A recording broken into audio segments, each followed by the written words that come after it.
Apéro spécial Warriors. Chef Curry, comment il fait comme ça? Clac, clac, clac. Voilà. Le chef est pas que le chef. Et non. Le chef et ses soldats, ses guerriers. Le chef et toute sa bande. On s'installe tranquillou en vous faisant la bise. Premier réflexe, vous savez quoi mettre dans les commentaires. Les 11 MVP pour cette miniature qui aura pris au moins 1 an et quart. J'espère que vous avez vu à quel point le monde du jeu vidéo a été chamboulé par cette... Quoi? On peut plus faire des dédicaces. Vous savez quoi mettre, c'est en 3 lettres. Elle n'est pas finie encore. Elle va finir encore. Ouais, mais elle va tomber, on est Elle confiant. va tomber, on est confiant. Comment ça va, Alex? Bah écoute, ça va plutôt pas mal. Ça va plutôt pas mal, ça va pas aussi bien que les Warriors, mais personne ne peut aller aussi bien que les Warriors. C'est absolument impossible en début de saison. Exactement. Et donc on s'est posé entre nous, là, tranquillou, et on s'est dit, mais voyons de quelles équipes on pourrait parler. Il y a plein d'équipes dont on pourrait parler, et si vous êtes sage, vous aurez d'autres apéros. Ce qui est sûr et certain, c'est que c'était une évidence. Parler de Golden State au moment où nous parlons 10 matchs joués, 9 victoires, une petite mixtape, encore hier soir face à Atlanta, on va parler de tout ça en détail, Alex. Revenir à la fois sur la devanture des Warriors, impeccable bilan, jeu spectaculaire, super leader, et en même temps rentrer un peu dans les détails, parce que comme tu l'as dit en préambule, c'est pas qu'un numéro 30, c'est toute une team. C'est toute une team qui fait un début de saison absolument canon. Oui. Derrière son leader, évidemment, on va parler de Steph Curry et tout, effectivement, là, au moment où on parle, il vient de voler dans les plumes des Hawks. Elle était facile, mais il fallait la faire. Mais derrière lui, ouais, il y a toute une équipe. Ça joue hyper bien. Steve Kerr avait bien préparé ses gars. Les gars, ils savent, ils connaissent leur rôle. Les role-players sont, par définition, dans leur rôle. Mais ceux qu'on attendait un peu, tu vois, genre en progression, en montée, en step-up, genre Jordan Poole par exemple, bah il est là le step-up. Ah oui. Hein? Bien sûr, le Girard, il fait le travail, il a été très très bon au scoring. Plus taf, hein. Bien sûr, il est très très bon. On ne se rend absolument pas compte de l'absence de Klay Thompson. On va en reparler après avec James Wiseman de leur retour. Mais c'est vrai que on a tendance à dire le chef ici et là, 50 points face à Atlanta. Même moi, j'étais debout avec plein de copains et copines de la communauté Trash Talk hier à 6h du matin. Bah, quand tu le vois jouer comme ça, il affronte Trae Young, donc c'est un des garçons aussi à qui il a envie de dire patience, ouais, le patron, genre, ça reste Bibi, voilà. en fait. J'ai vu, tu m'as copié, voilà. Mais genre t'es gentil, voilà. Ça, tranquille. c'est la version Doucement. 1. Ouais. Essaye de me suivre, mais du calme. 50 points et 10 passes, 7 rebonds en 35 minutes. Steph qui a été énorme. Et ce n'est pas un début de saison où Curry est incandescent et le reste de la ligue est à genoux. C'est tout un groupe. Du tout. Tu disais la Jordan Poole et les role players, on peut en faire un petit listing Jordan quand même. Poole, il a 18 points par match. Là, j'ai Wiggins, il est à 15-16 points. Damian Lee. Superbe. C'est pas mal son début de saison. Superbe. Ouais. Sur les tout premiers matchs, c'était peut-être le meilleur joueur de bande des Warriors. Parce que voilà, parce que la petite aparté Curry en termes de shoot, par exemple shoot à 3 points, c'est une de ses moins bonnes saisons en termes de réussite. Hein. Il est à 39%, mais c'est pas le grand Curry à 44%. Il est pas encore chaud, quoi. C'est ça. Détendons-nous. On a Draymond. Draymond, bah il est en 8-8-8. Hein, 8 points, 8 rebonds, 8 passes, 8 coups de boule. Hein, 8 coups de boule et 8 engueulades et 8 directives. Je dirige la défense et tout. Faut reconnaître que Draymond, là, son taf de... Ouais, c'est ça, de pilier, de patron défensif, d'organizer défensif, c'est bien fait. Bah, tout à fait, c'est peut-être le patron de la meilleure défense de NBA sur ce début de saison. On peut discuter. Il y a évidemment du Philly, du Utah, d'autres équipes. Defensive rating, ils sont premiers. C'est Après, ça vaut ce que ça vaut, mais ils sont premiers sur le defensive rating. C'est ça. Warriors. Miami fait évidemment un gros début de saison aussi. On aura l'occasion de reparler du 8. Mais tu parlais de Draymond à l'instant. Il est en forme, en confiance. On lui demande moins offensivement de gérer du scoring comme ça a pu l'être poussé et reproché par le passé. Là vraiment il doit faire du Draymond, c'est-à-dire exceller dans les compartiments du jeu où il excelle et où c'est un multiple star, c'est donc la défense, du leadership, tout ce que tu as dit. Et puis le côté couteau suisse, là, la passe d'ess, la distribution, hustle total, je monte l'exemple, je me coltine les grosses missions et tout. Donc ça voilà, c'est aussi pour toutes ces choses-là, il y a un très beau boulot notamment de Wiggins aussi défensivement, très beau boulot des Briscards. Iguodala, Bjelica, les deux là. En sortie de banc, on savait pas trop ce que Iguodala allait donner parce que à Miami, il avait fait une bonne petite pige. Ils sont cramés, ils sont cramés. En fait. Ils ont encore un peu de jus, les vieux là. C'est ça. C'est vrai, hein. On savait pas trop ce qui allait se passer avec Iguodala parce que à Miami, c'était pas top la dernière saison. Et Bjelica était passé par Sacramento et Miami et Ça s'était pas très très bien passé, mais alors là, Nemanja Bjelica, tout simplement, c'est Boris Dio dans le système des Warriors. Fabuleux ce qu'il fait en sortie de banc, parce qu'il y a cette intelligence de jeu. On oublie souvent que Bjelica a été excellent en Europe, c'était un MVP en puissance. Qu'il a toujours, évidemment, ce coup de poignet qui lui permet de shooter à 3 points. Mais quelque part, lorsqu'on fait le listing, on peut parler en effet des Wiggins, des Draymond, des Bjelica. Moi, j'ai évidemment un gros coup de cœur pour le fiston, Gary Payton 2, qui a fait une entrée magnifique dans le roster à coup de hustle et de grosses décisions. Kevin Looney, quand il est sur le terrain, il fait les minutes, il se bat, il se donne. En attaque, c'est dur, mais il est là. Ah non, c'est clair. De toute façon, ça n'a jamais été non plus une foudre de guerre. Truc de ouf offensif. Autoporteur. Toi, tous ces vétérans là, enfin vétérans, Kevin Looney, je sais pas trop où on peut le mettre encore. Si, ouais, vétéran. Hein, c'est pour ça que je dis ça. Non, bien sûr. Mais tous ces mecs-là, ça fait beaucoup de mecs en fait qui jouent bien. C'est pour ça que d'entrée là, j'ai voulu saluer Steve Kerr. Franchement. C'est du beau boulot. Aucune belle orga. Ouais. Pour moi, aucune équipe, ça fait que 10 matchs. Hein. Aucune équipe. On va parler du calendrier aussi. Tout à fait. Mais aucune équipe, pour moi, ne joue aussi bien que Golden State sur les 10 premiers matchs de la saison. Non, personne. Des deux côtés du terrain, dans l'alchimie, le mouvement de balle. Tu parlais de Steve Kerr là à l'instant. On a parlé de Draymond. En fait, les mecs sont prêts tous les soirs. Hormis un match où ils ont un peu craqué en prolongation, Golden State joue dur tous les soirs. Et ça, c'est la marque d'un groupe qui est prêt. Ouais, et puis ce qui est assez intéressant, c'est que visuellement, c'est hyper agréable à regarder. Putain. C'est beau et tout. Bonheur. Et quand tu fous ton nez dans les stats, là j'ai foutu mon nez dans les stats avant cet apéro pour histoire de voir un peu si l'impression visuelle se retranscrit dans les statistiques. C'est pas toujours le cas, c'est même souvent pas le cas, limite j'ai envie de dire. Là, c'est assez impressionnant. C'est-à-dire que 115,2 points par match, l'équipe score. C'est les premiers de la NBA. Cette stat, faut la mettre en perspective avec l'offensive rating. Ils sont quand même 5e. Donc on a une équipe, elle a le meilleur defensive rating et elle est top 5 offensive rating. C'est la marque d'une équipe élite. Le net rating, c'est-à-dire la différence entre les deux, il est à 13,3. Spoiler, c'est un truc de mutant. Hein, c'est lourd quoi. Pour une pace hyper rapide, c'est une équipe qui aime bien jouer vite et tout. Ils sont top 5 dans les paces. Et là où c'est intéressant, c'est l'équipe marque à 38% de réussite à 3 points. Ils sont 2e de la ligue. Il n'y a que les Sixers qui font mieux. Philly est en feu. Au niveau du nombre de 3 points tentés, hein, là, il n'y a que les Wolves qui font mieux. LOL. Hein, voilà, les Wolves font mais je sais mieux. pas s'ils en mettent autant. Par contre, ils mettent 30% les Wolves. Enfin, j'exagère peut-être, mais 32%. Enfin, c'est pas ouf. Oh, c'est pas ouf, les Wolves. Hein. En pourcentage au tir général, on est à plus de 47%. C'est vachement bien. C'est 3e de la ligue. Il n'y a que les Sixers et les Suns qui font mieux. Les tirs sont ouverts. 30 passes décisives par match. Ils sont numéro 1. Mais ils sont pas numéro 1. Ils sont tout en haut et puis en dessous, il y a une bataille. 30 passes décisives par match, même avec d'une pace rapide, c'est beaucoup quand même. C'est beaucoup, franchement, c'est lourd. Et un autre stat qui m'a bien plu, après, ils sont 4e au rebond.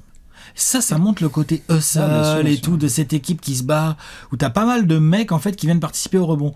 Tu parlais de Curry, Curry il a 6,5 rebonds depuis le début de saison. Il est là, il participe. C'est des rebonds longs. Hein. Curry, c'est pas Draymond et tout, il est pas au combat sous les cercles, mais enfin, ça compte en fait. Ça veut dire qu'il y a une grande attention, il y a de la discipline, il y a des mecs qui sont concentrés, qui font gaffe au ballon, et ça paye quoi. Ça paye fort là. Pour le moment, en tout cas, c'est clair qu'ils sont trop durs à aller chercher. On va en parler après du calendrier, mais c'est vrai qu'ils ont l'exemple du match là contre Atlanta est typique. La première mi-temps est pas top parce qu'ils sont à domicile, il y a toujours un peu d'ambiance. Steph commence à préchauffer, il met quoi les 10 premiers points peut-être du match pour ceux qui l'ont vu. Et ça défend pas très bien, donc du coup tu laisses des espaces à l'adversaire. Mais dans ces cas-là, il y a absolument zéro sentiment de panique. Tu sens que tu es dans une équipe de vétérans. Parce qu'entre Steph, Draymond et Iguodala, il y a peut-être 5 équipes de NBA qui ont plus d'expérience. Rien qu'à eux 3 plus Steve Kerr. Parce qu'ils ont beaucoup trop joué de grands moments dans l'histoire récente de la NBA. Donc du coup, tu vois les commentateurs de Golden State dire « Ok, il y a 14-15 points de retard à 5 minutes de la mi-temps. » L'objectif, il est clair, c'est de revenir à 5-6 points. Ouais, ou 8, voilà. Essayer de mettre un raid. Et tu ne peux rien faire. Et c'est à la fois, en effet, un coup de chaud de Steph, mais pas que. C'est-à-dire que tu vas avoir une meilleure défense, il faut que tout le monde s'y mette, et c'est vrai que t'as jamais le sentiment que Golden State est hors d'un match, parce que s'il faut prendre coup de chaud, Steph, Jordan Poole et d'autres garçons, s'il faut bien défendre, Steve Kerr a vraiment un effectif de tueur de ce côté-là, et c'est vrai qu'au rebond, à la passe, on pouvait s'y attendre. C'est vraiment du très très beau jeu. Moi là, en ce moment, je crois que ça fait très longtemps que j'ai pas autant kiffé regarder les Warriors. Ça circule, hein. Ça joue. Ça circule vachement bien. Bielica, c'est incroyable. Et en plus, t'as des leaders, Curry et Draymond, qui sont des leaders quand même très orientés sur le collectif. Même si Curry est quand même un scoreur. Hein. Curry, il est genre 27 ou 28 points par match. C'est dans le système. Je crois qu'il est deuxième de la ligue sur ce début de saison, juste derrière un certain Kevin, dont il faudra qu'on parle aussi, parce que l'autre, voilà. Mais donc, il score quand même beaucoup. Mais malgré ça, c'est un mec que quand il voit Jordan Poole ouvert, il va la lâcher la balle direct. C'est dans et le si système. c'est pas Jordan Poole, que c'est Damian Lee ou Andrew Wiggins, la balle, elle arrive tout pareil, en fait. Et ça, c'est la preuve aussi d'un groupe qui vit bien, d'une volonté de servir les copains et tout pour progresser ensemble et tout. Franchement, c'est une mauvaise nouvelle pour la concurrence. Non, vraiment. c'est clair. Très mauvaise nouvelle pour la concurrence. Golden State démarre très bien sur le détail. On se souvient, l'opening night, c'est le match chez les Lakers, où ils font le travail alors que Steph est pas très très bon.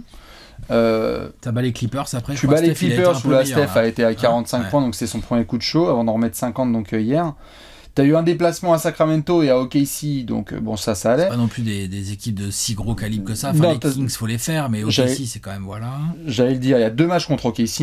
Il y a un match contre Charlotte, un contre New Orleans, un contre Houston. Voilà, donc ça, c'est pas non plus des gros trucs, quoi. C'est pas un calendrier très difficile, pardon. Ouais, donc t'es pas non plus, en effet, face à des grosses cylindrées. Le seul petit bump qu'il y a eu, c'est contre Memphis, et pourtant, ils dominent dans le match. Donc, il n'y a pas vraiment de panique. C'était quelque chose qui était prévisible. Quand tu regardes là, et même la suite, si vous voulez vous éclater, allez ouvrir le calendrier des Warriors, tu peux te dire que sur les 25 premiers matchs de la saison, Golden State en rythme peut en gagner 18 à 20. Ce serait pas étonnant. Évidemment, c'est sur la suite de la saison qu'il va falloir surveiller, parce que les efforts de début de saison, c'est très bien, et il y en a qui prennent beaucoup plus cher parce que leur calendrier est une horreur. Il y en a des équipes qui savent que bah voilà, tu tapes des road trips, c'est pas toi qui choisis ton calendrier, donc là, il y a beaucoup de matchs à domicile. 1, 2, 3, on avait fait d'ailleurs, je crois que c'était dans les conclusions hâtives, qu'on avait dit que là il y allait avoir 8 matchs pour les Warriors, qu'il allait falloir en profiter. Une semaine après, on fait un apéro spécial Warriors. C'est logique. Mais il faudra surtout vérifier les challenges face à des grosses équipes. Il y a les Bulls qui viennent ce vendredi soir à Golden State. Tu vas aller à Brooklyn, dans ton duel de MVP là, pour retrouver Monsieur KD. Et après, c'est pas non plus énorme. Hein. Tu vas à Détroit, à Cleveland, allez. Non, ils peuvent vraiment en enchaîner. Attention, Cleveland. Oui, je sais. Mais bon, c'est pas non plus... Je dis pas ça en rigolant. Non, attention, Cleveland. Ils ont perdu Colin Sexton, donc ça va leur faire mal au cul. Mais ça va, mais ça va. Ça aurait pu être pire. Ils auraient pu perdre Evan Mobley. Hein. Mais du coup, il y a une opportunité là jusqu'à mi-décembre. Ouais. Il faut continuer parce que même si ton calendrier est facile, là je regardais la stat là que j'ai relevée, tu sais le fameuse stat avancée sur Basket Référence notamment, la Strength of Schedule. C'est eux qui ont le calendrier le plus facile sur le papier depuis le début de saison. Après attention parce que c'est aussi une stat à remettre parce qu'elle ne tient pas forcément compte de toutes les blessures. Mais bon, quand même, dans l'ensemble, vu le calendrier que tu nous as donné, Bastien, là, c'est clairement, franchement, c'était à leur portée. Mais il y a une différence entre avoir un calendrier à sa portée et avoir un calendrier à sa portée et faire 90% de victoires. Parce que ce qui est pris n'est plus à prendre. Hein. À un moment donné, s'ils arrivent au bout de 25 matchs et qu'ils en ont gagné pas 18, mais 22, ce sera quand même pas si simple que ça, même avec un calendrier difficile derrière, de les reprendre. Complètement. Et ça te donne une marge que tu apprécies en tant que coach. C'est-à-dire que si tu te ramènes en janvier et que tu es top 3 de l'Ouest, t'es pas sous panique à l'idée de ramener un joueur qui a un sacré coup de poignet et qui a un bandeau. Klay Thompson, tu peux tranquillement le remettre en jambe. Hein. C'est là que j'allais en venir, en effet, c'est que Klay, pour le moment, ce qui est dit, c'est que il va y avoir là du déplacement pour Golden State. Il va y avoir 2-3 déplacements et la question c'est de savoir comment est-ce que tu réintègres James Wiseman et Klay Thompson. Tu penses quasiment pas à eux là en ce moment parce que les besoins ils sont remplis. Tu parlais de rebond tout à l'heure, les mecs t'as l'impression que James Wiseman c'est un meneur, t'as vraiment pas besoin. Et Klay, quand tu vois comment il shoot à 3 points tous, tu te dis mais ça va donner quoi avec lui. Donc tu n'as pas la pression de remettre Klay vite en forme et ça, non seulement c'est vachement bien pour les Warriors, mais je pense qu'il avait quand même bien en tête. Ouais. En abordant la saison là aussi, les gars, regardez le calendrier. Putain. Je pense qu'ils l'avaient bien en tête et ils sont arrivés concentrés dans le truc. Et ils n'ont pas fait de cadeau. Et ils ont perdu contre les Grizzlies, ok, mais ils sont passés à une fin de prolongation. C'est prolongation les Grizzlies, hein, je crois. Hein. Oui, c'est prolongation. Ils sont passés à une prolongation mal gérée d'être à 10-0. Ouais. Non mais c'est vrai. Ah mais complètement. Non, donc c'est quand même, c'est sérieux. Ils auraient pu le prendre ce match totalement. C'est en termes de... On a parlé de stats et de rating. J'essaye de voir là sur le début de saison, et dites-nous évidemment vous quel est votre podium. Si on devait faire un podium d'équipes vraiment agréables à regarder, moi je mets Golden State tout en haut, là sur ce début de saison. Et après dans le genre... Tu veux les résultats avec aussi ? Ouais, pas obligé, juste tu vois, avis à chaud comme ça, une équipe, tu t'es dit putain j'ai bien pris mon pied à la regarder. Bah Memphis, hein. Ouais. Chicago. Memphis, franchement, Utah, on n'en parle pas souvent, mais Utah, ça joue bien quand même à Utah. Chicago, ça a dépend des matchs, moi. Ouais. Mais oui, bien sûr, Chicago, clairement, il y a eu des trucs cool à regarder. Miami, non, pas à regarder. Par contre, l'efficacité, les résultats sont là. Ouais. Washington, j'ai bien kiffé. Washington, j'ai bien kiffé Cleveland, moi. Cleveland, je les trouve cool à regarder, moi. Ça passe. Hey, JB Bickerstaff, il est dans la course, hein.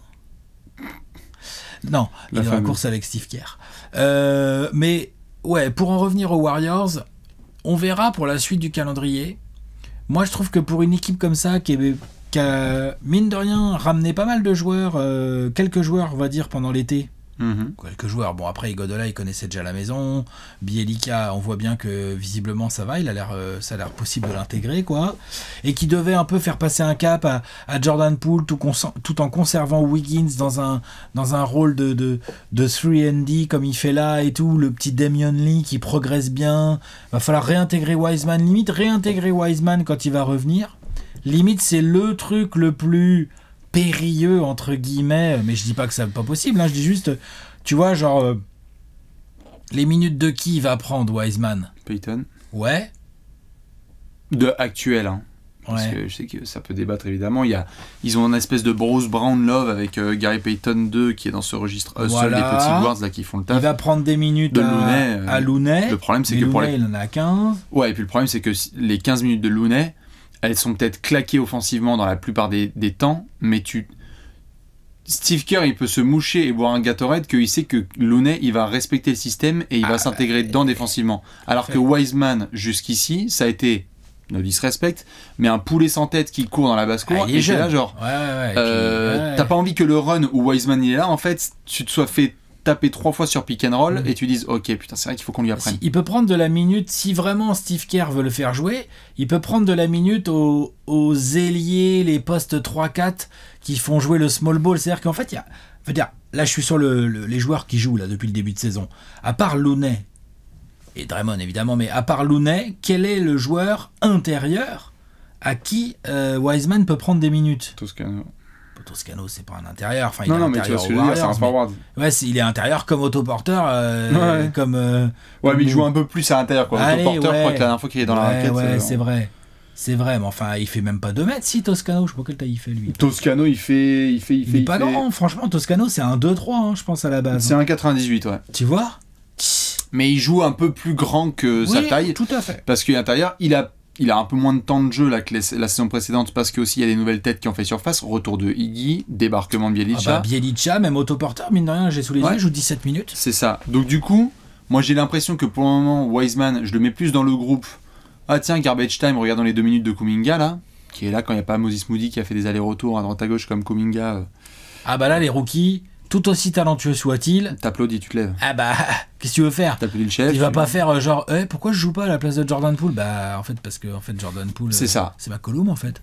C'est un peu ça. Tu files ta serviette à Steph, tu l'applaudis, tu dis bien joué les gars, et éventuellement, dans le garbage time, tu passes par le chemin par lequel Lee, Poole et d'autres garçons dans l'NBA sont passés. C'est en fait il y a déjà plus 25, mais j'ai montré suffisamment de talent pour rentrer dans l'œil de mon coach et jouer en deuxième quart la prochaine fois, en seconde unité un peu. C'est ce qui s'est passé avec Gary Payton. Ou que quand il y a une éventuelle petite blessure, il y en a toujours dans les saisons NBA, Steve Kerr va faire vas-y Moses Moody ce soir, j'ai besoin de toi, 18 minutes ce soir. C'est ça. Donc à toi d'assurer mon pote. C'est l'opportunité qui était pour Gary Payton 2, hein. On se posait des questions, on avait débattu avec les copains Warriors, tout à fait, de savoir si ça allait être Avery Bradley sur le dernier spot du training camp. On avait un petit peu échangé là-dessus parce que moi j'avais certains désaccords et Dieu sait si je suis content pour Gary Payton 2 parce qu'il est vachement bon. Il faut faire sa place en fait. Et Golden State montre en tout cas qu'ils ont envie d'aller jouer loin, fort. En tout cas, cette bande de soldats role-players autour, coachés par Steve Kerr et dans le sillage du duo Curry-Draymond, ça a de quoi saouler un paquet d'équipes, ça. Un paquet d'équipes, parce qu'ils sont très malléables, il y a de l'expérience, il y a... Ouais, ils sont chiés à jouer. Ouais, si tu vois, t'es à un Wiseman un peu plus discipliné près d'être vraiment très casse-couille. Un vrai grand, quoi. Ouais. Parce que ça, c'est un peu ce qui peut leur manquer. D'ailleurs, on va peut-être le voir bientôt quand ils vont commencer à jouer des équipes un peu plus équipées à l'intérieur. Parce que là, à l'intérieur, ils ont joué... ils n'ont pas joué non plus des équipes de ouf, quoi. Je relisais un peu.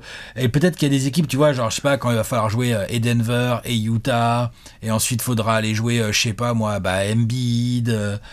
Faudra pas pousser Jokic. Hein. Ah non, faut faire si attention. Si vous jouez Denver, vous y allez. À ne pas pousser Jokic. Vous ne poussez pas. Non. Il s'est pas fait pousser. Il a pris un coup de coude. Bref. Après, lui, il a poussé. Bref. Lui, il a poussé. Non, mais voilà, t'as des équipes qui peuvent peut-être leur faire beaucoup plus mal à l'intérieur.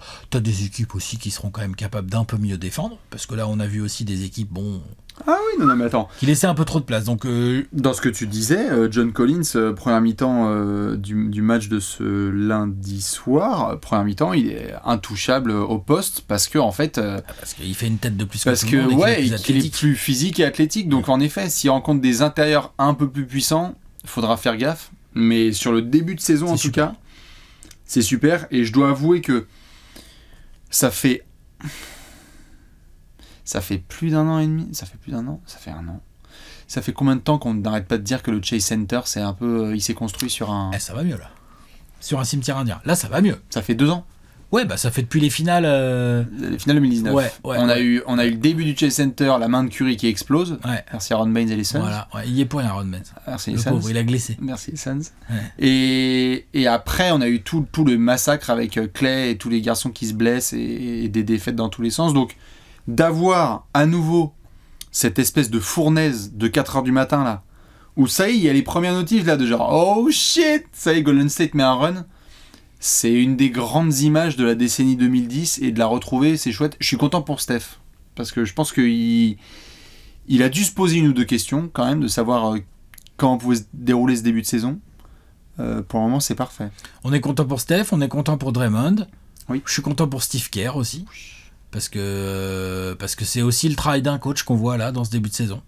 Donc je suis content pour lui de voir que ça peut marcher. Et puis du coup, ça me rend impatient moi pour la suite. Parce que je me dis, attends. Si jamais, par un prompt hasard, Klay Thompson, il revient petit à petit, il se met un peu en route, puis on arrive au mois d'avril, l'autre il a quoi 2 mois et demi dans les papates, il commence à avoir une vingtaine de bouts de match un peu, voilà, ça monte en régime progressivement. Ah non, mais tu veux pas te les prendre, hein. Tu veux pas te les prendre. C'était toute la question de la pré-saison, hein. Quand on était dans les previews, on se disait, tu peux dire que les Warriors c'est des contenders ou pas? Non, arrêtez. En tout cas, là, il démarre comme un contender la saison. La saison, il la démarre vraiment comme un contender. Ouais, à surveiller sur un plus gros échantillon. Juste petit exercice d'arithmétique pour les gens qui sont en train de faire la vaisselle et pour toi, mon cher Alex, tu es prêt? Vas-y. Stephen Curry, 2884 tirs à 3 points en carrière. 2884, ouais, il est plus très loin là, des 2900. Ça arrive. C'est combien 2900 combien? Stephen Curry, 2884 tirs à 3 points en carrière. Il en met 5 par match. Ouais. Et Ray Allen est à 2973. Donc il y en a 90 d'écart entre les deux. 89, ouais. Steph. À coup de 5, ça fait 18 matchs, quoi, hein, 19 matchs. Non, qu'est-ce que je raconte moi? Si, c'est ça, si, 18, c'est ça. 18, ça fait 90. 18 matchs à 5 paniers à 3 points par match, ça en ferait 90. Et c'est torché dans 20 matchs, c'est ça que tu es en train de dire? 4, 5, 6, 7, 8, 9, 10, 11, 12, 13, 14, 15, 17. Le 18, c'est à New York, chez les Knicks. Ouais, c'est pas mal. Ça me paraît être un bon spot. Le 15 décembre. Ça me paraît être un bon spot. Tu as, dans cette zone-là, tu as un espèce de déplacement à Philly, à Indiana, à New York, à Boston. Sachant qu'à New York et à Boston, c'est antenne nationale. Je pense pas que Steph est du genre à vouloir calculer ce genre de bêtises. Il va dire genre, moi j'envoie et allez vous faire mettre. Donc si ça se trouve, le truc il est réglé, avant. Dans 2 semaines. Et mais faut se préparer à ça. Il va y avoir un grand moment. Le début de saison des Warriors est énorme. Steph commence à préchauffer. Il va y avoir un moment all-time où Steph... Je me rappelle quand Ray Allen il a passé Reggie Miller, je me rappelle encore. Moi. Il va y avoir un moment où Steph va dépasser Ray Allen dans ce classement et il faudra tous être au taquet parce que c'est quand même la consécration pour le roi du shoot. À partir du moment où il rentre sous les 15, préparez-vous, parce que ça peut tomber à tout moment. Ah voilà. Et en un soir. Ouais, c'est bien de ça dont je parle. Bref. Dites-nous ce que vous pensez de ce début de saison des Warriors, les fans de la Dub Nation. On espère que vous kiffez bien. À confirmer face à de vrais gros adversaires, un meilleur calendrier, mais en tout cas on part sur des bases excellentes. Ça sent très bon au Chase Center et on est content de revoir le chef dans ces conditions. Ouais, c'est clair. Impatient de voir la suite. On va peut-être prévoir d'autres apéros pour vous si vous êtes sage. Faut voir. Allez. Des bisous. Ciao. À la prochaine, ciao.